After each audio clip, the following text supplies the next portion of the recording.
Waganagal Fatagun. Try this again. Fenglui Muglawanafa. Cthulhu Regio Wanga. I don't know if I'm ever going to get this. Oh, hi YouTube. Don't mind me. I was just practicing some vocal exercises. Yeah, that's it. Exercises. Not summoning an ancient being from the depths of the ocean. Though if I were, you wouldn't mind, right? Everyone loves Cthulhu. In fact, since you're here, why not stick around for these top 10 incredible facts about the great dreamer himself, Cthulhu. You know what Cthulhu would like you to do? Hit that subscribe button, and while you're there, might as well click the bell for future notifications from the Great Old One. Guys, Great Old One, are we talking about Cthulhu there, or are we talking about me? Great? Oh, good grief. Number 10, created by H.P. Lovecraft. First and foremost, let's get the most disappointing fact out of the way.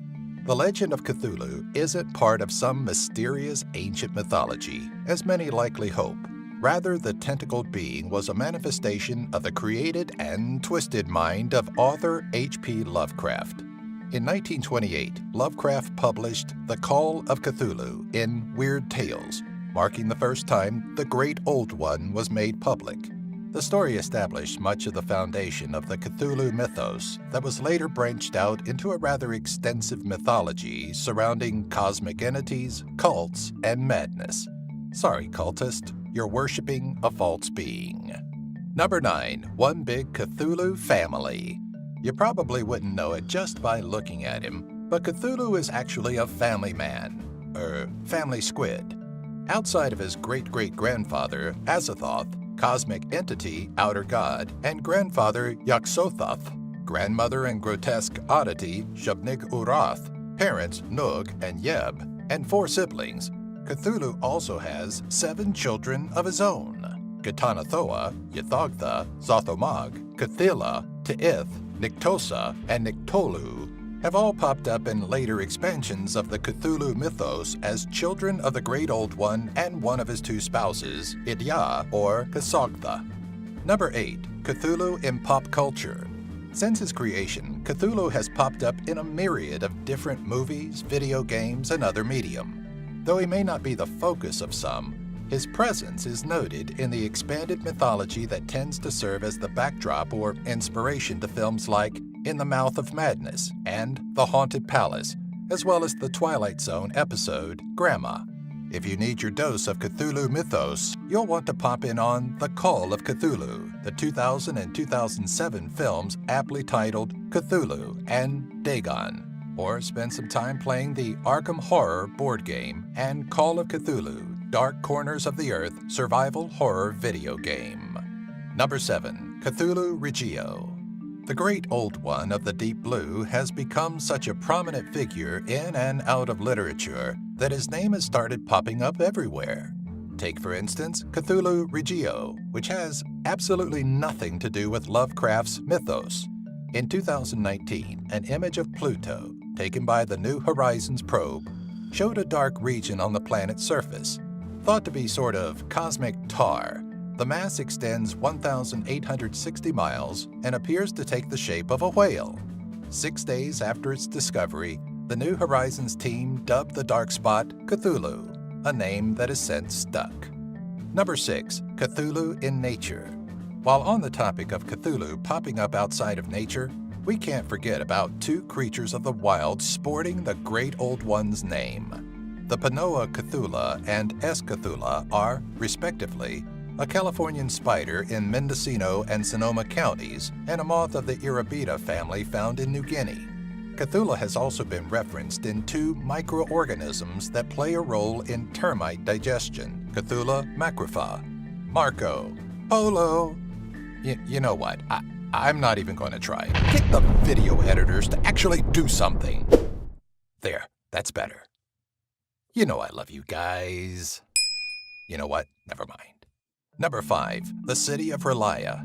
When Lovecraft started spinning the Cthulhu mythos, he did so in a way that made it sound like it was translated from ancient texts.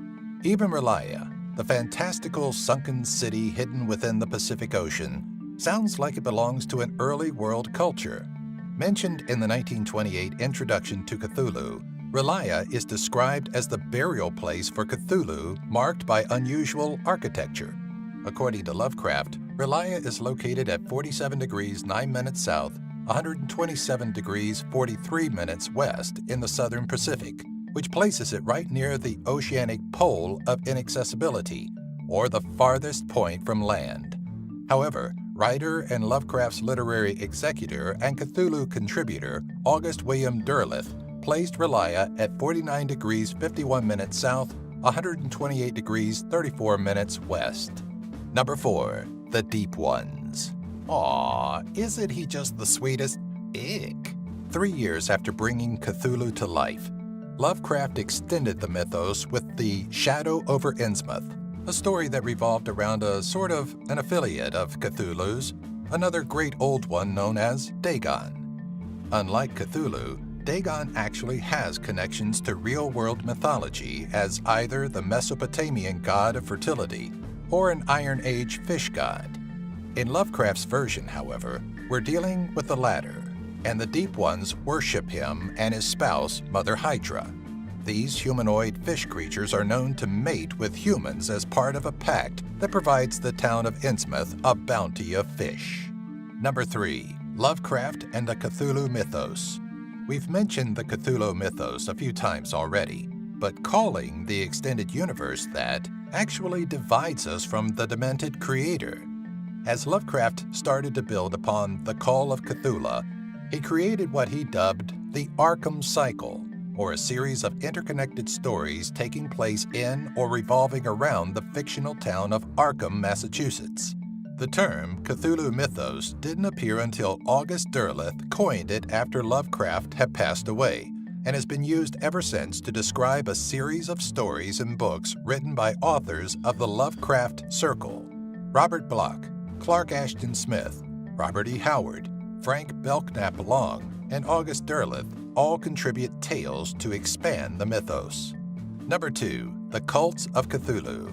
We know Cthulhu is a fictitious being, but that hasn't stopped the advent of real cults devoted to either worshiping the tentacled being or the philosophies presented by the fictional beings. One such cult, the aptly named Cult of Cthulhu, popped up in the United States, organized in 2004 by Derek Deshaw, who later referred to himself as High Priest Venger Satanis. Generally, the so-called cults are simply a means to celebrate Lovecraft's works, though you know somewhere out there is a group trying to raise the ancient Cretan. Number 1. Not quite a god. Have you caught on that we haven't quite called Cthulhu a god?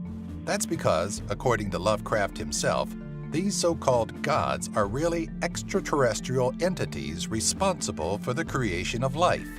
Within the 1931 short novel, At the Mountains of Madness, Lovecraft establishes a cosmic presence that is carried throughout much of his work.